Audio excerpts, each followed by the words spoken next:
I think the editing of the colors were very consistent, like with that kind of hazy summer feel. And I like little touches like the guitar music at the beginning, you're actually showing her holding a guitar. That was a nice touch. I think the dialogue was pretty decent as well. For certain shots, like when she first gets in the car, I would prefer if the camera was inside while they were talking, just because I feel like the actors' faces were obscured. I would like to see more of their expressions during that time. And little touches like sometimes the car noises were a bit too distracting, and maybe finding a way to kind of, not necessarily mute it, but to tone it down in post would make it feel more like immersed.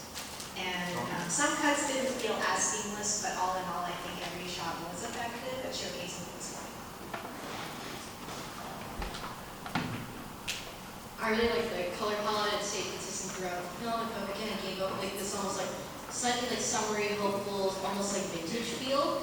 I also noticed that this character was also in shadow, like so it's also like a good foreshadowing that as well. I also like the panning and the frames. I also like seeing like a little bit of that tilting of the camera.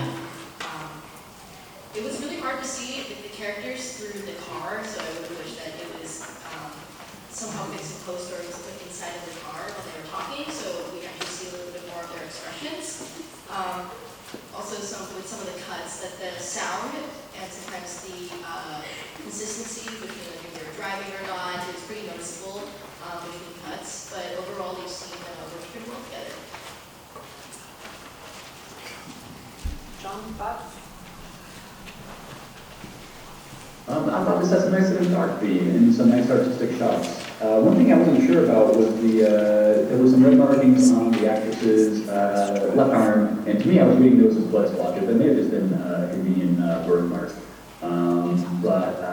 I thought it was nice that if those were blood splotches, that were explicitly called attention to. If they were supposed to be blood splotches, actually I would have moved them to her opposite arm, so they were away from the driver, and then that could have been more hidden information for the viewer that was just between the cinematographer and the viewer.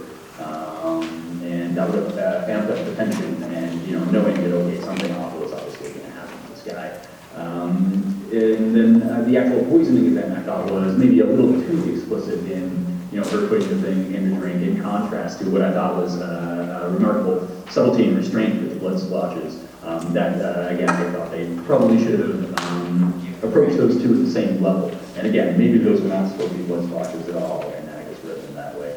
But yeah, I think in the future, I think there's room for a lot of subtlety in this sort of serial killer story that can build tension and leave people wondering exactly when the other shoe is going to drop.